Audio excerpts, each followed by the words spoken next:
Bonjour à toutes et à tous, on va tranquillement commencer cette journée avec la revue de presse dominicale avec les derniers résultats des qualifications pour l'Euro 2024. Troisième du groupe C, l'Italie a aisément disposé de Malte 4-0 pour reprendre la deuxième place à l'Ukraine.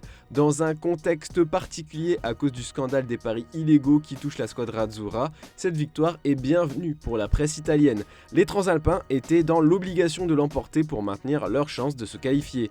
Et l'Allemagne a enchaîné une deuxième victoire consécutive face aux États-Unis 3-1 à l'occasion d'une rencontre amicale prévue dans le programme de la tournée américaine de la Mannschaft.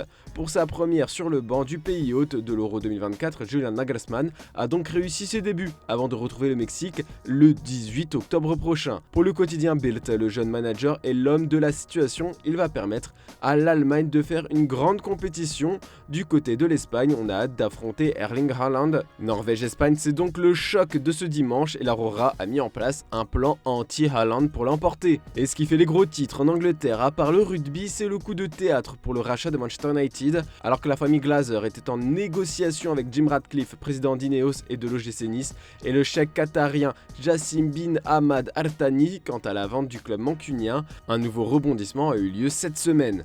En effet, selon plusieurs sources britanniques, le deuxième cité s'est retiré des tractations après que ses 5 offres aient été rejetées. Alors qu'il était le seul acheteur qui souhaitait acquérir l'intégralité du club, le représentant du Qatar se serait retiré pour des raisons financières. En effet, alors qu'il estime que la totalité du club le plus titré d'Angleterre ne vaut que 3 milliards d'euros, les Glazers en réclament 10. Un montant faramineux qui a eu raison des ambitions de Jassim bin Hamad Al Thani. Alors que son concurrent a décidé de battre en retraite, Jim Ratcliffe est donc le dernier acheteur encore en lice pour acheter la prestigieuse formation d'outre-Manche. D'ailleurs, l'investisseur anglais devrait bientôt être actionnaire minoritaire de Manchester United. Sa dernière offre visait 25% du club. Sans que son montant n'ait filtré, tout pourrait être conclu dans les prochains jours. Et sur la première page du Daily Mirror, on est très vite interpellé par un encadré qui a comme titre « Le COP surveille Sané pour remplacer Salah ». Selon les informations du tabloïd, Liverpool aurait fait de l'attaquant du Bayern Munich sa cible numéro 1 en cas de départ de l'Égyptien. Les Reds craignent le retour des offensives XXL de l'Arabie Saoudite pour le recruter.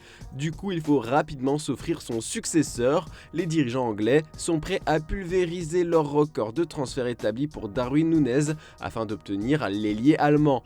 En plus, Sané connaît déjà la première ligue pour y avoir fait ses premiers pas avec Manchester City. Et du côté de Manchester United, on parle toujours du départ de Jadon Sancho. D'après Sport ce matin, le FC Barcelone souhaiterait signer l'ailier de Manchester United en juin. Le club catalan espère pouvoir conclure un accord avantageux, avoir un prix en dessous de sa valeur sur le marché. Et ça ne va pas être simple de négocier car l'anglais de 23 ans a également été lié à un prêt à la Juventus ces derniers jours dans la presse anglaise. En parlant du Barça, après nous avoir exposé son plan mercato pour l'été prochain avec 2 latéraux, un milieu de terrain et un attaquant de côté, Mundo Deportivo nous fait d'autres révélations sur le travail de Deco au sein de l'institution barcelonaise.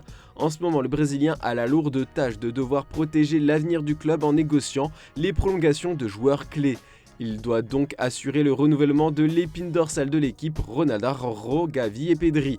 Les contrats de ces 3 joueurs expirent en 2026, c'est dans 3 ans mais il faut déjà penser au futur. Les plus gros chéquiers européens rêvent de s'offrir ces stars, il faut les sécuriser sur du plus long terme. Le média précise aussi qu'après avoir lié Ter Stegen jusqu'en 2028 avec Barcelone, Deco veut faire de même avec De Jong, qui n'est pas contre une revalorisation salariale et étendre son bail sur du très long terme. Bon, et dans les pages intérieures de A ce matin, on peut lire que le Real Madrid est très satisfait d'avoir l'un des effectifs les plus riches du monde. Bellingham, Vinicius Junior, Rodrigo et Valverde font partie des 14 joueurs dont la valeur marchande est la plus élevée de la planète.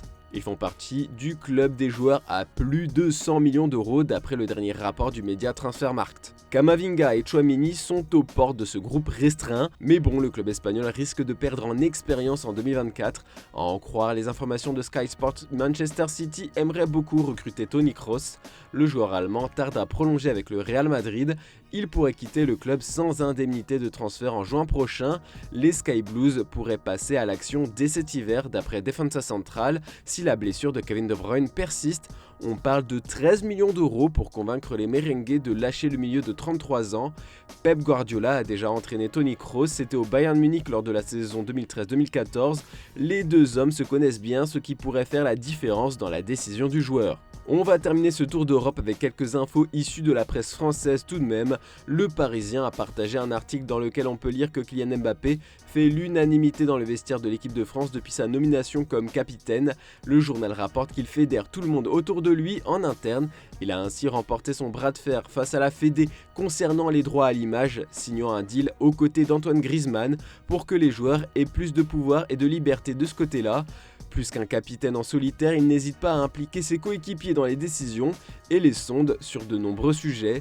Puis c'est lui qui est chargé de jouer les porte-paroles du vestiaire auprès du staff ou des dirigeants de la FFF. Clairement, Mbappé ne se la joue pas perso et ses partenaires apprécient énormément ça, contrairement à ce que redoutaient certains fans et observateurs. Et la presse espagnole remet une pièce dans la machine appelée Feuilleton Kylian Mbappé quitte le PSG ce dimanche et confirme que le Real Madrid attend le Bondinois avec les bras ouverts. Marca indique que dans 78 jours, soit 2 mois et demi, le Real Madrid pourra négocier avec l'attaquant français de 24 ans, toujours dans le cas où ce dernier ne prolonge pas son contrat à Paris, ce qui semble être la tendance. Les Madrilènes commencent à préparer le terrain, le contrat et l'annonce. Voilà, c'est tout pour ce dimanche, on se retrouve demain matin pour une nouvelle revue de presse. Bonne journée à toutes et à tous!